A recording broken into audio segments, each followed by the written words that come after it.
After the incredible success of Life is Strange, it did show a great deal of potential for further installments, and one major element of the original game that was worth exploring was the relationship between Chloe and Rachel.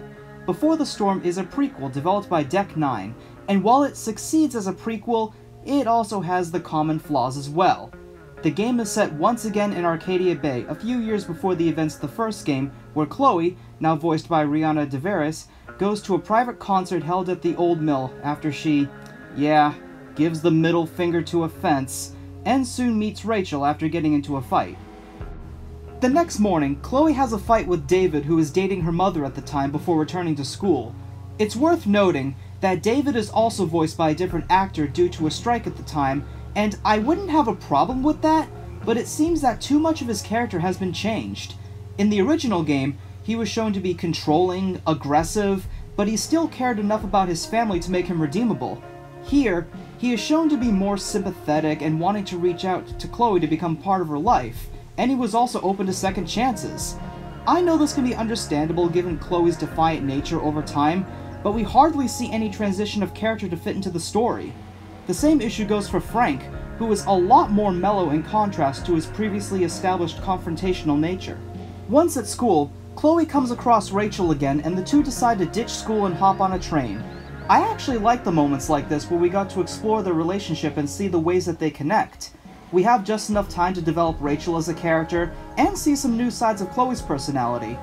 Unfortunately, it doesn't change any perception we have of her, but at the same time that does pose a bit of a problem because we are still shown that Chloe is crass and abrasive, but there's not much else outside of the moments where she connects with Rachel and the memories of her father.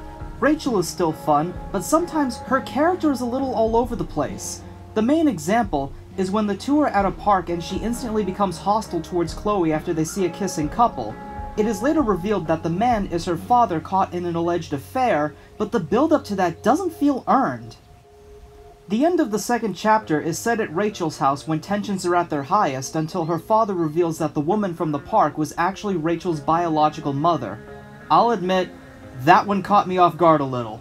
The setup for the story is very promising, and believe me, there is so much that works, but some of the faults are hard to ignore.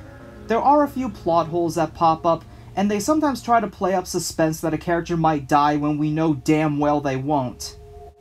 There are some defining features that fit into the game, and these are still enjoyable, such as moments where Chloe can draw graffiti which takes the place of optional photos from the original. These are fun, but it's occasionally ruined when you can do this during really bad situations, like to a photo on someone's refrigerator or on someone's desk when you're not supposed to be there. Yes, we know how rebellious Chloe is, but some of the choices she makes just don't make much sense. There's also a backtalk mechanic where Chloe can fight with words to get her way with authority, and this is a cool mechanic that falls in line with her character, but some of the dialogue options that work are so silly that I can't imagine it would work in a real-life situation.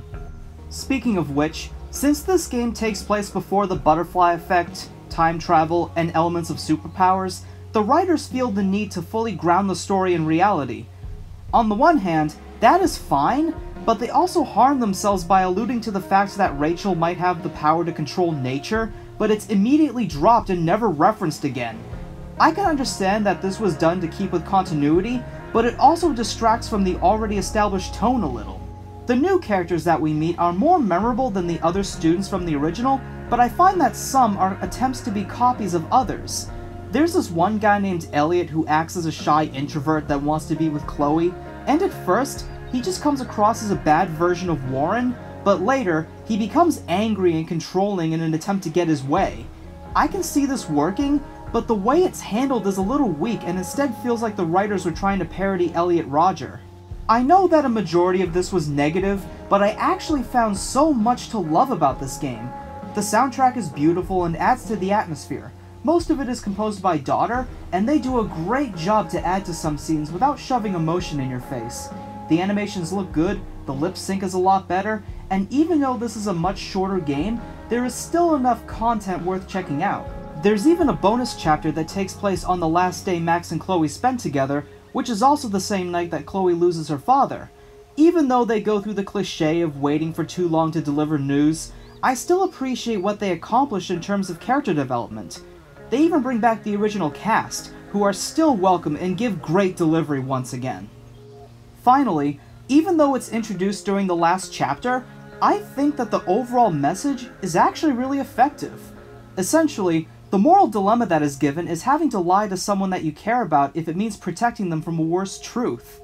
I've been open about my depression on the show, but at the time I was playing this, I felt that so much was against me in my life, and I was also coming to terms with a lot of the things I had done. With this message, I found a lot of parallels in what I was going through, and eventually learned to accept myself. I understood what it felt like to hide pain from others to avoid unwanted concern. I honestly felt that, and I respect the game for handling this in a way that shows the harm it can potentially cause. In a sense, without spoiling too much, I feel that Chloe is thrown into that situation in a way that gives the player a sense of agency, but unfortunately, the plot doesn't really build up to it that well. I feel that this prequel definitely accomplished what it aimed to do by allowing us to see how Rachel connects with Chloe at a time in her life when she really needed it. With that said, I'd also say that this game came out at a time when I truly needed it. I find that so many people have also connected with the series in incredible ways because the themes are strongly centered around friendship and sacrifice. There is a lot of representation of what the selfish choice is, and it isn't always so black and white, which allows the player to follow their own morality. I would strongly recommend this game for fans and newcomers, despite its flaws, because the good is really good. Give it a play if you haven't already.